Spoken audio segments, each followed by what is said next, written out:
My PhD dad, he says, what do you think I am, made of money? I can't afford that.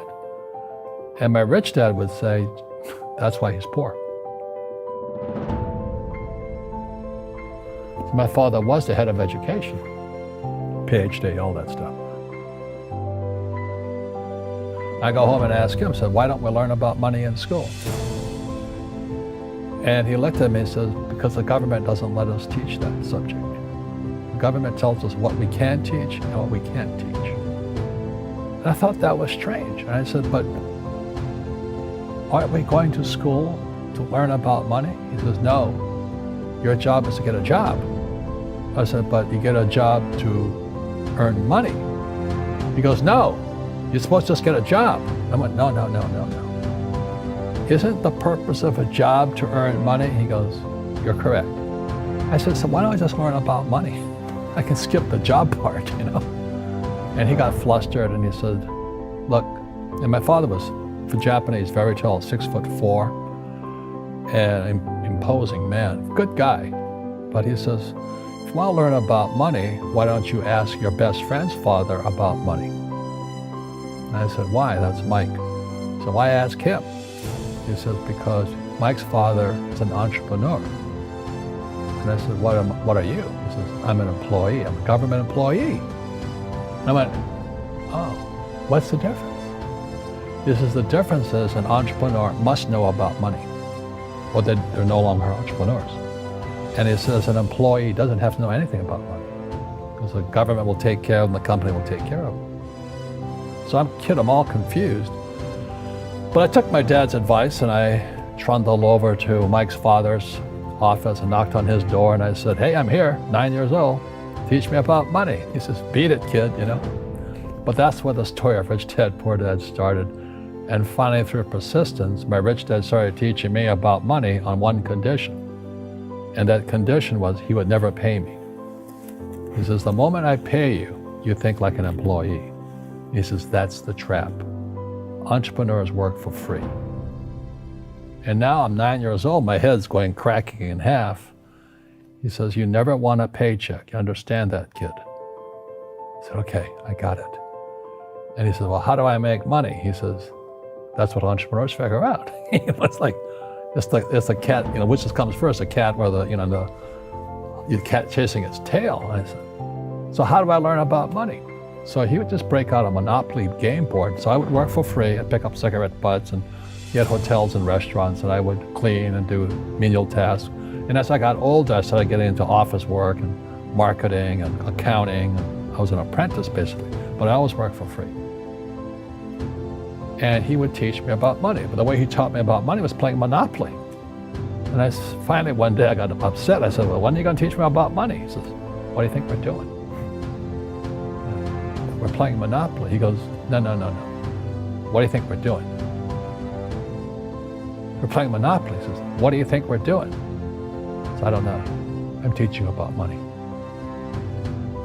And then that's when, you have one green house. He says, there's many formulas for great success in money. There's thousands of them, but one of the best ones found on the game of Monopoly. It still is today. 4 green houses, 1 red hotel. I said, what? He says, one of the greatest ways to acquire great wealth is playing Monopoly in real life. 4 green houses, 1 red hotel. Well, is that all there is? He goes, that's it. And he says, what do you think I'm doing? And I went, I don't know. So then he took me out and he showed me his greenhouses. And 10 years later, when I was 19, I was now in school in New York, and I come back to Hawaii, and Rich Dad had bought the biggest piece of land smack dab in the middle of Waikiki Beach. And when you go to Waikiki Beach today, you'll see the Hyatt Regency Hotel.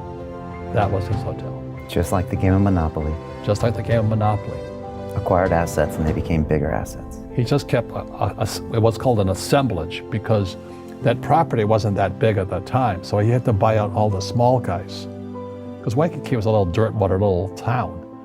So he'd buy out this shop owner and buy that shop owner. And it took him a while, but he finally assembled this large piece of property. And then he and Hyatt put up this giant hotel. Mm. And it just sold for $800 million. So that's how I learned about money.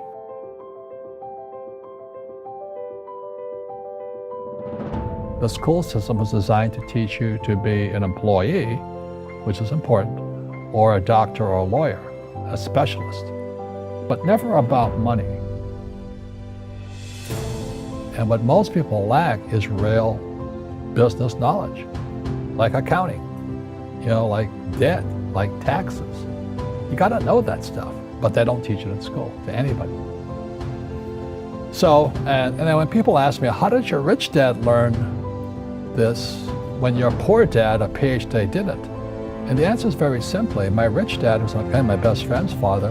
His father died when he was 13. So his rich dad had this family business at 13 to run. So he had to drop out of school, which was his blessing. There's blessings, and sometimes the blessing doesn't look like a blessing, but it turned out to be a blessing. And then his teachers became his bookkeeper, his accountant, his attorney, his banker, his real estate agents. So he has what I call real teachers, not these fake teachers in school. You see, most teachers in school, they're out of ethics. They teach subjects they themselves don't practice.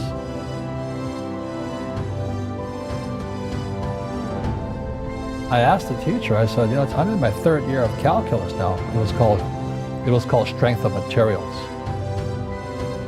I said, am I ever going to use this stuff? He goes, no. I said, why do you teach it? I get paid. I said, do you ever use it? He goes, no. And that's why, you have to, in life, one of the things I suggest to people, you got to find a real teacher versus a fake teacher. And a fake teacher is somebody who doesn't do what they teach. And a real teacher is doing what they teach every day. So my accountants, my attorneys, they're in it every single day. And that's how I learn, because every day I'm solving problems in my business. So I have accountants and attorneys and bankers and all these people on speed dial because I'm solving problems with my team. You see, people say, well, why don't you give the poor money? So the only problem with that is it just creates more poor people. Give a man a fish, he fishes for the day, or eats for the day. Yeah, you give a man a fish, you get a lot of people who want more fish, but you teach them to fish. But you are the Robin Hood of knowledge, because I see you giving this knowledge out, and do the rich people cringe and say, don't tell them that, Robin? Yes, don't tell people what you know. Keep them poor.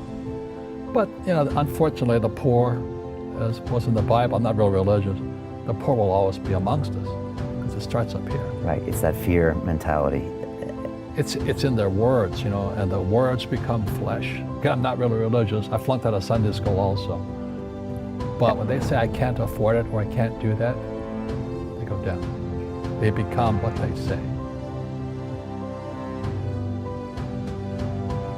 My PhD daddy says, what do you think I am, made of money? I can't afford that. And my rich dad would say, that's why he's poor. Poor people say, I can't afford it, I can't do that, I don't have time. Because it's an escape. It's an escape, you know what I mean? It's easy to say, I can't afford it. Oh, I'm too tired. Oh, I can't go to the gym. When you could go to the gym, but no, I can't. The truth is, I'm just too lazy to go to the gym. Right. And your rich dad used to say what instead of, I can't afford it? How can I afford it? How can I do that? What would it take, or why should I do that?